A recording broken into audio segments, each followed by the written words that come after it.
හා යාළුවනේ world kitchen YouTube නාලිකාවට ඔයාලා හැමෝම ආදරයෙන් පිළිගන්නවා. අද අපි හදන්නේ මාෂ්මෙලෝ පුඩිම. ඊට කලින් මතක් කරන්න ඕනේ ඔයාලා තාමත් අපේ වර්ල්ඩ් කිචන් YouTube නාලිකාව subscribe කරලා නැත්නම් අමතක නොකර අපේ වර්ල්ඩ් කිචන් YouTube නාලිකාව subscribe කරන් යන්න අමතක කරන්න එපා. අවශ්‍ය කරන අමුද්‍රව්‍ය මම වීඩියෝ එකේ සඳහන් කරලා තියෙනවා. හරි අපි එහෙනම් බලමු කොහොමද සාදාගන්නේ කියලා. මම මුලින්ම කරන්නේ ජෙලටින් මේසෙන් දෙකමාර පොඩි පිරිසිදු බෝල් එකකට දාගන්නවා. ඒකටම උණු වතුර මිලිලීටර් 100ක් දමා හැන්දකින් හොදින් ජෙලටින් ටික දිය කරගන්නවා කෑලි නොසිටින්න. ඊට පස්සේ මම ජෙලටින් ටික හොදින් නිවෙන්න හරිනවා. පුඩිම සාදා ගන්න කලින් ජෙලටින් එක හොදින් නිවෙන්න ඕනේ. ඒ අතරතුර මම පුඩිම සාදා ගන්නා භාජනයේ හොදින් තෙල් තබරා ගන්නවා. වැඩි තෙල් තියෙනවා නම් ටිෂු එකකින් පිහදලා ඉවත් කරගන්න අමතක කරන්න එපා. ජෙලටින් ටික හොදින් නිවුනට පස්සේ මම කරන්නේ බිත්තර දෙක කඩා ගන්නවා. කහ මත සුදු මත කලවම් වෙන්නේ නැති වෙන්න හොදින් වෙන් කරගන්න ඕනේ. මෙතනදී අපිට අවශ්‍ය වෙන්නේ බිත්තර සුදු මත දෙක විතරයි. කහ මත පොඩ්ඩක්වත් සුදු මදයට මිශ්‍ර කරගන්න එපා. බිත්තර සුදු මත දෙකම ලොකු බෝල් එකකට දාලා බීටර් එකෙන් හොඳින් බීට් කරගන්නවා. ඊට කලින් ඔයාලට කියන්න ඕනේ බිත්තර සුදු මත දෙක බීට් කරන භාජනය පොඩ්ඩක්වත් වතුර තියෙන්න බෑ. කලින් හොදලා පිරිසිදු කරගත්තු වේල හොදින් වේලුණු භාජනයක් එන්න ඕනේ. වතුර බිඳුවක්වත් තියෙන්න බෑ බිත්තර බීට් කරගන්න වෙලාවට. බීටරේ චුට්ටක්වත් වතුර තියෙන්න බෑ. පොඩ්ඩක් හරි වතුර තිබුණොත් බිත්තර සුදු මත දෙක හොඳින් බීට් වෙන්නේ නැහැ. වීඩියෝ එකේ පෙන්වන ආකාරයට මේ වගේ හොඳින් බීට් වෙන්න ඕනේ.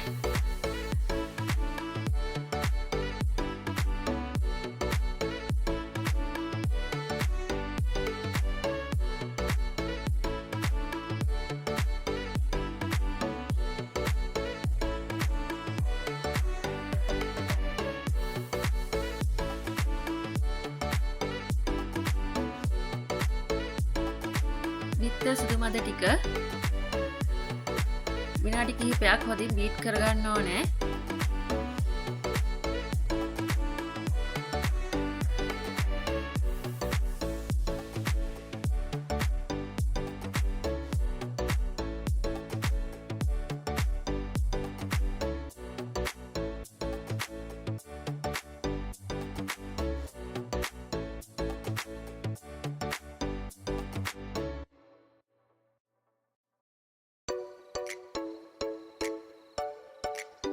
බිත්තර ටික හොඳින් බීට් වෙලාද කියලා බලන්න.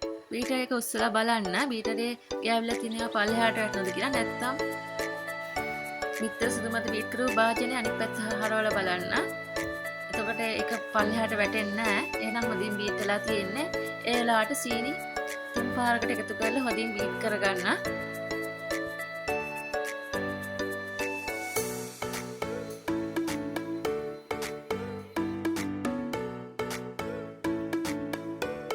වටේ ගෑවිලා තියෙන ඒවා එකතු කර හොඳින් බීට් කරගන්න අමතක කරන්න එපා.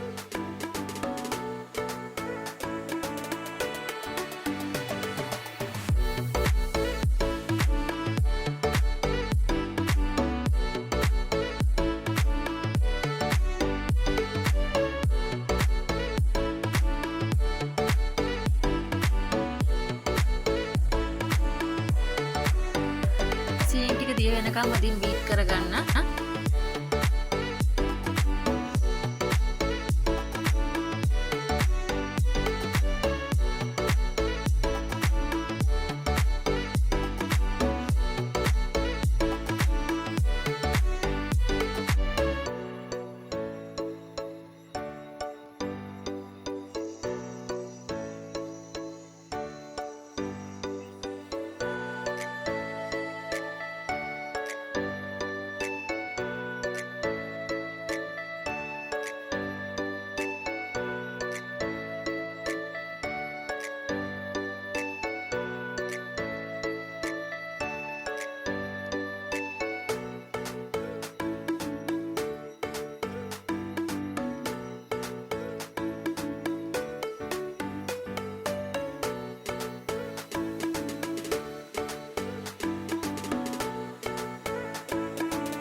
පස්සේ ජැලින් ටික එක් කරලා හොඳින් බීට් කරගන්න.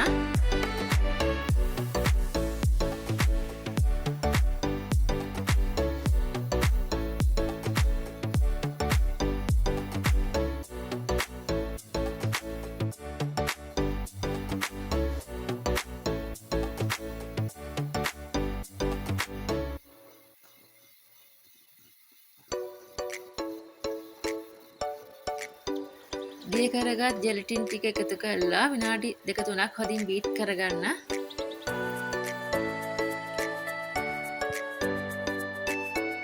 ඊට පස්සේ වැනිලා තේ හැඳි එකක් එකතු කරලා හොඳින් බීට් කරගන්න.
ගානට එනකම් හොඳට බීට් කරගන්න.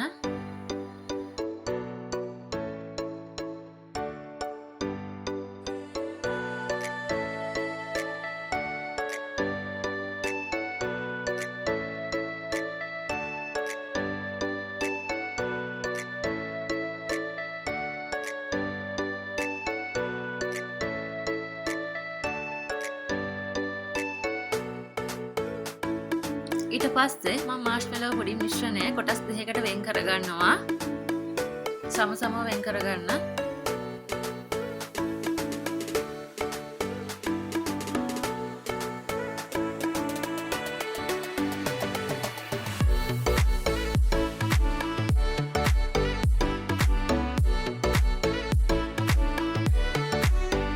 වෙන් කරගත් කොටස් දෙකෙන් එකකට මම රතු පාට කලරින් 2-3ක් දමා හොඳින් මිශ්‍ර කරගන්නවා.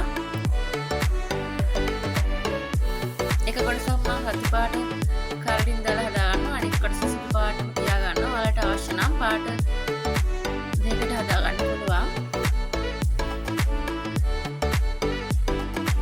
රතු පාට ආහාර වර්ණක එකතු කරගත් කොටස මම නැවත වරක් විනාඩි භාගයක් පමණ හොඳින් බීට් කරගන්නවා.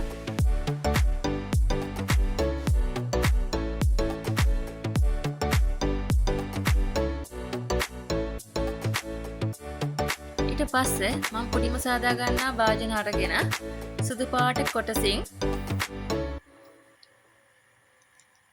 තට්ටුවක් දමා ගන්නවා.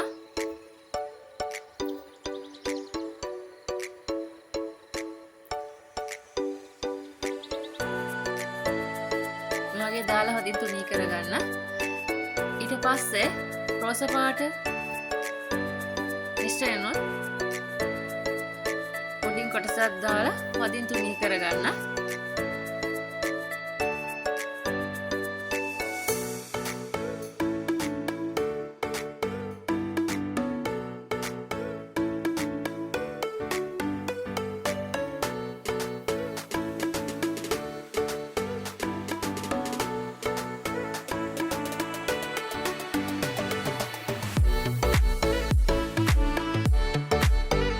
ඊට පස්සේ පොඩින් එක හොඳින් පියනකින් වසා ශීතකරණයේ පල්ලෙහා කොටසේ හොඳින් සෙට් වෙන්න දමා තබන්න. පොඩිම හොඳින් සෙට් වුණාට පස්සේ ශීතකරණයෙන් එළියටගෙන තමන් කැමති ආකාරයට කැලේ පා ගන්න පුළුවන්. මේ පොඩිම සාමාන්‍යයෙන් 8 දෙනෙක්ට ප්‍රමාණවත්.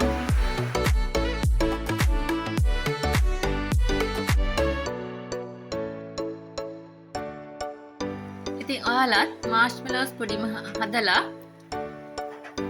කොහොමද කියලා අපිට කියන්න අමතක කරන්න එපා.